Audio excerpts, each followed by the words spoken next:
What's up everybody, I am Mongoose, you are awesome, and one of the main critiques I see regarding Omeda Studios and Predecessor is how small their team is.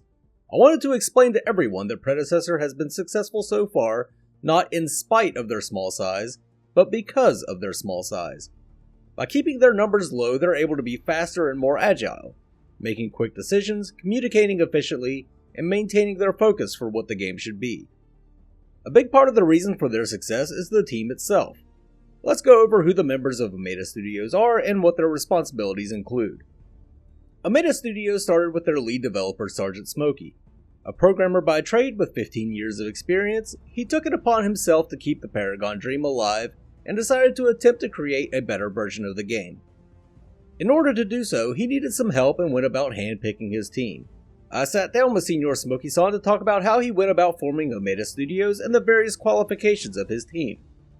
We'll first go over the members directly contributing to the creation of the game. The first member added was the level designer, Fringe. Fringe had already been working with the Paragon assets and creating his own maps on his YouTube channel for fun. He applied for a position with Omeda Studios, and after much thought and research, he was accepted and added to the team. You can find Fringe streaming his work on Predecessor's map, often referring to Paragon's legacy map while adding his own artistic spin and using design and balance input from the rest of the team. Fringe has been working with 3D art in some capacity since he was 13 years old. He's the same age as me, so if you do the math, it equals out to a long fucking time. Next up is Patrick Pony. Patrick's official position is UI and web developer, however this is a man of many talents. Smokey told me that he has yet to find a task that Patrick couldn't do. From sound engineering to creating card art and Predecessor's logo, he is a jack of all trades. You can also find Patrick streaming his work on Predecessor, and his streams can be as varied as his abilities. When Patrick Pony applied to Omeda Studios, Smokey asked if he could make one web page for the game. The next day, Patrick had created the entire website available to us now. The most recognizable member of the team is also the most recent addition. RGS Ace just happened to express interest in the project at a time when Smokey had all the elements in place, but had no idea what to do with the numbers. Everything from player health to tower damage had to be balanced, and the current team lacked the experience to address the issues. Ace started consulting with Smokey more and more about how to balance the game and was soon brought on permanently as the gameplay designer. Not only does RGS Ace bring a highly recognizable face to the company, he also brings a ton of gameplay knowledge. His close ties with Paragon's development team provided him with a wealth of knowledge that Omeda Studios needed. Ace also has a large network of knowledgeable friends that he could draw upon should he need help with balancing issues. On the business side of things, RGS Ace recently began his own startup company, giving him some corporate experience that can also be brought to the team. As with the rest of the group, you can often find Ace streaming his work on Predecessor. Now there are two more members of the team that don't contribute to the development of Predecessor, yet are still valuable assets to Omeda Studios.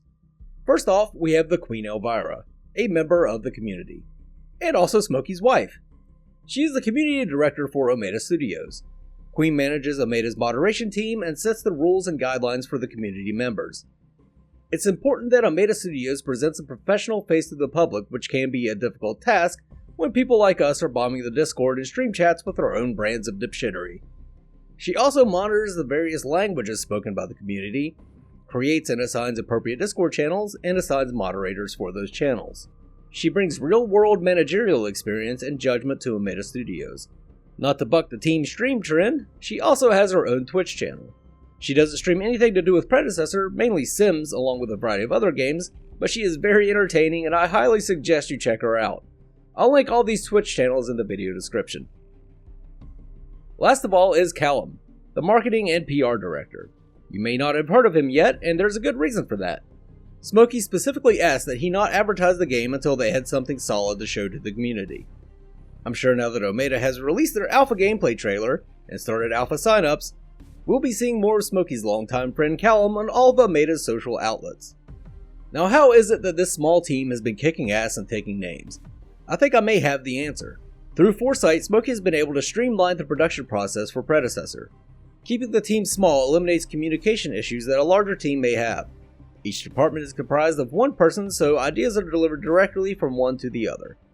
The more people a message passes through, the more likely that the original intent becomes cluttered and misunderstood.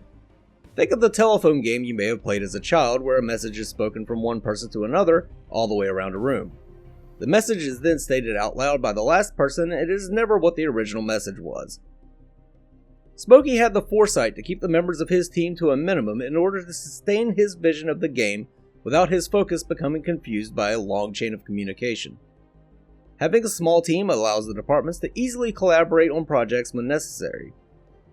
Since there is only one person in each department, there is no redundant work. Everyone is always working on exactly what they need to be. From a monetarily sustainable standpoint, a small team is also better because it means you're spending less money on payroll. The game won't need to make as much money if the overhead is lower. This isn't to say that a large team is bad. Metabuff and Undying both have much larger companies, but that doesn't mean they're worse. It just means that they need to put more effort into workflow management. Having a larger team also gives them a larger pool of resources to pull from and reduces fatigue and burnout. In fact, while the small team has worked well for Predecessor so far, they will eventually need to bring on more members so that they have redundant systems to fall back on. If one of Metabuff's department leads falls ill, then there are people in place that can take the reins. If one of Omeda's members is incapacitated for one reason or another, Omeda is kinda shit out of luck. Bottom line is, the team size that Omeda has right now works for them and works well. Many have doubted their capabilities in the past, but they have proven time and time again that their small company comprised of talented members can produce amazing results and produce them fast. They are the 300 Spartans standing at the gates of Thermopylae. They are an elite special forces unit using quick precision strikes to produce amazing results. Like the Viet Cong, they have delegated authority to the smallest level and are using cunning and ingenuity to stand toe-to-toe with forces that greatly outmatch them in raw firepower. Now, did I just compare Omeda Studios to the Viet Cong and do so in a positive manner? Yes. Yes, I did. It's what makes me special. If my mic wasn't firmly attached to my stand, I would drop it right now. Mango!